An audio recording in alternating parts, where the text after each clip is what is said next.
कुछ अलग कारण बताऊंगा जो बड़े अनोखे हैं, जो पता भी नहीं चलते और उनकी वजह से शादियां टूट जाती हैं, लोगों के डिवोर्स हो जाते हैं, गहरे से गहरा रिश्ता टूट जाता है बिना एहसास के, बिना किसी बड़ी चीज़ के। तो आप भी किसी रिश्ते में हो, शादीशुदा हो, तो ध्यान देना कहीं ये चीज़ें नहीं हो रही हो।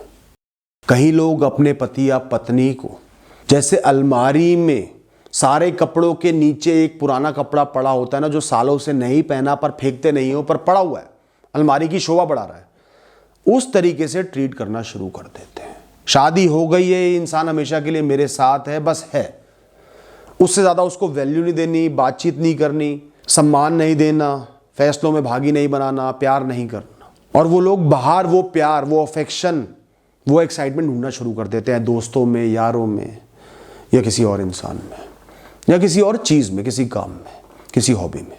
कोई शराब में ढूंढ लेता है, कोई हॉबीज़ में ढूंढ लेता है, और ध्यान से सुनना, कहीं लोग अपने बच्चों की परवरिश में ढूंढ लेते हैं। सब कुछ बच्चे हो गए, पति या पत्नी से बात भी नहीं कर रहे, बिल्कुल वैल्यू नहीं दे रहे, जबकि वो इंसान बार बार कह रहा है तुम मुझे बिल्कुल समय नहीं दे रहे, ये रिश्ता बिल्कुल कच्चा हो गया है, फीका हो गया है, हम दोनों की बातचीत बंद हो गई है, मैं अकेला पड़ रहा हूं, मुझे अकेला महसूस हो रहा है, मुझे घुटन महसूस हो रही है। वो बार बार कह रहे हैं, पर तुम्हें कोई फर्क नहीं पड़ रहा। तो ये रिश्ता नहीं है, ये सिर्फ एक मृत शरीर है जिसको ठिकाने लगाने की देरी है। सालों से मृत पड़ा हुआ है, दुर्गंध उठ रही है, और कुछ नहीं है। वो इंसान सिर्फ इस रिश्ते का बोझ अपने कंधों पर ढो रहा है। कब तक ढोता रहेगा तुम सोच लो। इतना लाइटली अपने पार्टनर को मत लो। बहुत से रिश्ते पता है क्यों टूटते हैं? बहुत से कपल से बात करिए, बहुत से लोगों से बात करिए जिनके रिश्ते टूट रहे हैं। बेडरूम की जो बातें होती हैं, बंद कमरे की जो मियाँ बीवी की आपस की बातें होती हैं, वो बाहर चली जाती हैं, वो घर में डिस्कस होती हैं, घर वालों से डिस्कस होती हैं।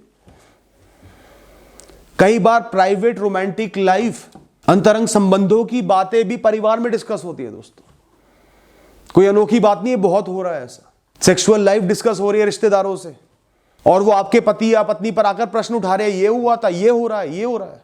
दो लोगों के बीच में बात हुई, डिस्कशन हुआ, अगले दिन परिवार वाला आके वही बात कर रहे हैं, ये बात हुई है, तुम ये कर रहे हो, तुम ये कैसे कर सकते हैं। उस इंसान का उस रिश्ते के प्रति सम्मान वहीं टूट जाता है। दोस्तों, ये एक बहुत बड़ा गुनाह है, गलती नहीं है जो बहुत से लोग कर रहे हैं। ठीक है, सबसे प्रेम करो, वो भी तुम्हारे अपने हैं, पर दो रिश्तों को इस तरीके से मिक्स मत करो कि खिचड़ी की जगह जहर बन जाए। दो लोगों में हमेशा इतनी इंटीमेसी होनी चाहिए, कुछ बातें सिर्फ उन दोनों की हैं, उन दोनों के बीच के कुछ लड़ाइयां, कुछ प्रेम की बातें, प्राइवेट बातें। तो जहां आपने बेडरूम की बातें बाहर गाना शुरू कर दिया, वहीं आप लोगों के बीच में वो एक इंटीमेसी खत्म हो जाएगी, वो रिश्ता टूटने की कगार पे आ जाएगा समय के साथ। इस पे ये बहाना मत देना वो भी तो मेरे अपने हैं, उनसे शेयर ना करो, नहीं होगा। उस रिश्ते की नींव, शादी की नींव ही उस पर बनी है कि तुम दोनों के बीच में एक बहुत क्लोज रिश्ता रहेगा, जो पूरी दुनिया से कहीं ना कहीं अलग होगा आपसी बातों में। कई लोगों को शादी पर विश्वास नहीं होता, चाहे बचपन में उनके माता पिता अलग हो गए हो, आपस में लड़ाई करते हो, इज्जत ना करते हो, होते हैं कई जेन्युइन कारण होते हैं, या उनके साथ कुछ गलत हुआ हो, धोखेबाजी हुई हो, अब्यूज हुआ हो, तो उनका शादी के इंस्टीट्यूशन पर से विश्वास उठ जाता है, ऑपोजिट जेंडर पर से विश्वास उठ जाता है। पर ऐसे लोग परिवार के दबाव में, समय के दबाव में, जरूरतों के हिसाब से शादी कर लेते हैं, पर माइंडसेट उनका फिक्स है कि शादी गलत है, शादियां चलती नहीं हैं, शादियां टूट जाती हैं, शादी में शोषण ही होता है, शादी में धोखे ही होते हैं। तो जो ऐसे माइंडसेट के साथ शादी में आएगा, वो कभी भी अपने पार्टनर से, पति या पत्नी से नजदीक नहीं हो पाएगा, इमोशनल बॉन्ड नहीं बन पाएगा, उसमें हमेशा मैं का भाव रहेगा। मैं क्यों कॉम्प्रोमाइज करूं? उसमें हमेशा ये भाव रहेगा कि किसी भी लड़ाई का अंत अलग होना है। अलग होना हमेशा एक ऑप्शन रहेगा। देखो, अलग होना एक ऑप्शन होना चाहिए। कोई तुम्हारा अब्यूज कर रहा है, मार पिटाई कर रहा है, शोषण कर रहा है, तो बिल्कुल अलग होना ऑप्शन होना चाहिए। इतना आत्मनिर्भर हर इंसान को होना चाहिए। पर हर लड़ाई में वो भाव कि फिर अलग हो जाते हैं, फिर साथ नहीं रहते, वो तुम्हारे रिश्ते को बर्बाद कर देगा। या फिर वो अपने पार्टनर पर शक करते रहेंगे, ये बाहर किसी से मिल रहा है तो धोखा ही दे रहा होगा, इसका कोई दोस्त है तो धोखा ही दे रहा होगा, परिवार का कोई इंसान है उससे भी धोखा ही दे रहा होगा, कुछ तो गलत कर ही रहा होगा, कंस्पायर कर रहा होगा, धोखा दे रहा होगा। आप कभी भी उनके रीजंस को, उनकी चॉइसेस को, उनके फैसलों को नहीं समझोगे। मैं क्यों समझूं? क्योंकि उस रिश्ते की कदर नहीं कर पा रहे ना, शादी की कदर नहीं कर पा रहे। जहां शादी की कदर करोगे कि रिश्ता लाइफ लॉन्ग है, बहुत इंपॉर्टेंट है, वहां उस इंसान की वैल्यूज की, सिस्टम्स की, सोच की कदर कर पाओगे, थोड़ा सा एडजस्ट कर पाओगे। तो अगर आपका ऐसा माइंडसेट है ना, इतना फिक्स्ड माइंडसेट है, मत करो शादी, अकेले रहो। या पहले माइंडसेट को चेंज करो, खुद को समझाओ, खुद में बदलाव लाओ, एक नई शुरुआत करने का प्रयास करो, तब शादी करना। कई लोग जीवन में निरंतर एक युद्ध लड़ते हैं, मी अबव ऑल, सबसे ऊपर मैं। उन्हें हर युद्ध को जीतना है, उनके लिए जीवन की हर चीज, हर बात एक युद्ध है, उनको जीतना है, ऊंचा साबित होना है। इन्हें हम कहते हैं ईगोइस्टिक पीपल, अहंकारी लोग। मैं गलत तो हो ही नहीं सकता ना, मैं कैसे गलत हो सकता हूं? दुनिया का सारा ज्ञान मेरे इस दिमाग में भरा हुआ है, मुझे किसी की जरूरत नहीं है, मैं एडजस्ट क्यों करूं? तुझे रहना है मेरी टर्म्स पे रहे, वरना मत रहे, मैं तो अकेले भी खुश हूं, मेरा गुजारा चलता है। देखो, ऐसा एटीट्यूड रखोगे, ऐसा अहंकार रखोगे, तो निश्चिंत ही आप छोटे छोटे युद्ध जीत जाओगे। उस इंसान को नीचा भी दिखा दोगे, एडजस्ट भी नहीं करोगे, अपने हिसाब से चलोगे, पर जीवन का जो बड़ा युद्ध है ना, उसमें जरूर हार जाओगे। शादी के इंस्टीट्यूशन में कई बार हमें हार कर भी जीतना होता है, कई बार कॉम्प्रोमाइजेस भी करने होते हैं, कई बार दूसरे का मन भी रखना होता है, उसको भी दिखाना होता है वो वैल्यूएबल है, इंपॉर्टेंट है, उसके लिए हम कॉम्प्रोमाइज कर सकते हैं, तभी वो रिश्ता चलता है, तभी वो भी हमारे लिए कॉम्प्रोमाइज करेगा।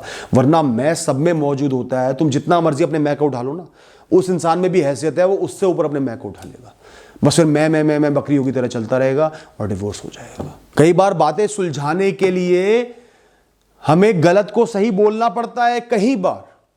कई बार इंसान ने ईगो पे ले लिया, वो बहुत ज्यादा गुस्सा हो गया, चाहे वो थोड़ा गलत था, हमें दबना पड़ता है, कई बार वो दबेगा। तो शादी संयम से चलती है, बुद्धि से चलती है, मैं से नहीं चलती। जिस शादी में कम्युनिकेशन गैप आ गया, जितना कम्युनिकेशन गैप आ गया, बढ़ते जा रहा है, बातचीत बंद हो गई, उतना ही वो रिश्ता कमजोर होते चले जाएगा। एक पॉइंट पे आकर खड़े हो जाएगा जहां आप उस इंसान से बात तक नहीं कर पाओगे, साथ में रहते हुए भी। लड़ाइयां सब में होती हैं, हर कपल में होती है, बातचीत सब थोड़े टाइम के लिए बंद कर देते हैं, नहीं बोलते, गुस्सा आ रहा है, लड़ाई होगी, नहीं बोलेंगे कुछ समय के लिए, पर वो समय एक दिन का, कुछ घंटों का होना चाहिए। क्योंकि सबसे ज्यादा आसान बातों को खत्म करना तब होता है जब वो फ्रेश होती है, दूसरा इंसान बार बार उन पर चिंतन नहीं कर रहा होता। बातचीत बंद करके वो सिर्फ तुम्हारी इज्जत खो रहा है, वो चीजें उसे ट्रिगर करती जा रही है, वो प्यार का भाव खो रहा है। तो जो लड़ाई आज हुई है, कल परसों तरसों तक तो वो खत्म हो जाएगी।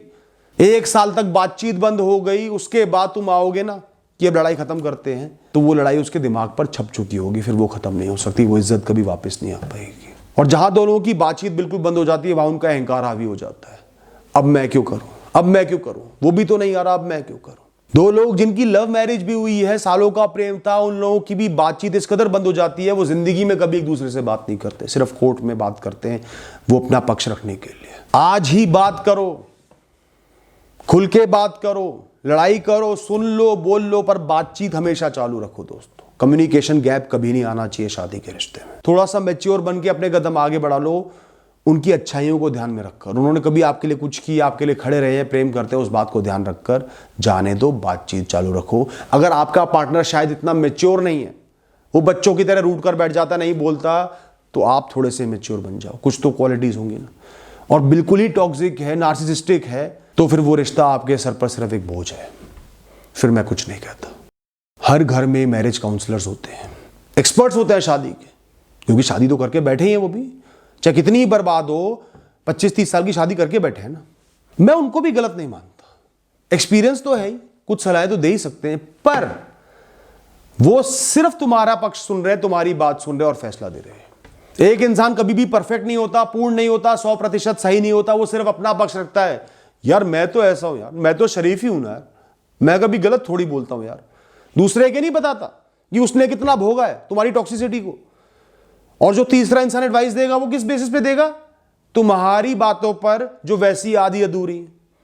नहीं यार उसने गलत तो बहुत किया तेरे साथ यार, ये नहीं तुमने बताया कि मैंने उसे गाली दी थी तो पलट के उसने गाली दी, तुमने ये बोल दिया उसने मुझे गाली कैसे दे दी। यार गाली तो नहीं देनी चाहिए, वो इंसान तो यही बोलेगा। गाली से रिश्ते नहीं चलते, दूर रहे उससे